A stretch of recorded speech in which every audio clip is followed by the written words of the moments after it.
ప్రభుత్వము అందిస్తున్నటువంటి 6 గ్యారంటీల సంక్షేమ పథకాలను ప్రజలందరూ కూడా సద్వినియోగం చేసుకుని ఇలాంటి దళారులను నమ్మకుండా ప్రభుత్వం అందిస్తున్నటువంటి పథకాలను నేరుగా పొందడం కోసం మీకు గ్రామంలో పంచాయతీ కార్యదర్శులు ఉంటారు, ఇప్పుడు కొత్తగా సర్పంచులు కూడా వచ్చిండ్రు, మండలంలో అధికారులు ఉంటారు. కాబట్టి మీరు అధికారుల ద్వారా మీ సంక్షేమ పథకాలను విధంగా మీరు ముందుకు నడవాలని చెప్పి తెలియజేస్తూ, ఇప్పుడు పరిసరాల పరిశుభ్రత మాట్లాడు దయచేసి.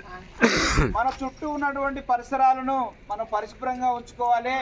మన ఇంటి చుట్టూ ఉన్నటువంటి చెత్త చెదారాన్ని ఎప్పటికప్పుడు శుభ్రం చేసుకోవాలి.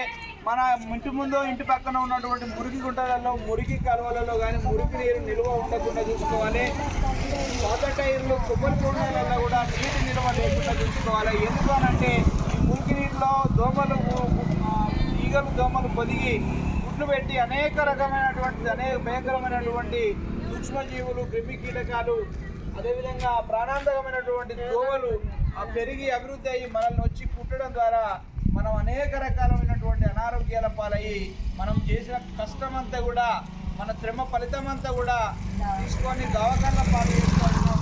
మనం ఆరోగ్యం పాడైతా ఉన్నది, ఫలితంగా మన కష్టమంతా కూడా తీసుకుపోయి డాక్టర్ల పంట పడుతుంది, దవాఖాన పంట పడుతుంది. కానీ ఆరుగాలం చెమటొచ్చి మనం చేసినటువంటి కష్టార్జితం అంతా కూడా మనకు చెందకుండా పోతుంది. ఎందుకు అనంటే మనం పరిసరాల పరిశుభ్రతను పాటించకపోవడం వలన, వ్యక్తిగత శుభ్రతను పాటించకపోవడం వలన, ఆరుబయట మలమూత్ర విసర్జన చేయడం వలన, ఎందుకంటే మరుగుదొడ్లు వాడకపోవడం వలన, ఆరుబయట మలమూత్ర విసర్జన చేయడం వలన అక్కడ వాలినటువంటి ఈగలు, దోమలు వచ్చి మనం తినే ఆహారం మీద వాలడం కానీ, ఆ దోమలు మనల్ని కుట్టడం ద్వారా కానీ మన శరీరంలోకి ఆ సూక్ష్మజీవులు, ఆ క్రిమి కీటకాలు సంభవించి మనకు డాక్టర్లకు, వైద్యానికి సైతం అంతు చిక్కనటువంటి మొండి వ్యాధులను మనకు కలగజేస్తున్నాయి. కాబట్టి మనం అటువంటి పరిస్థితి మనకు దాపురించకుండా అందరూ కూడా మరుగుదొడ్లు వాడుకోవాలి.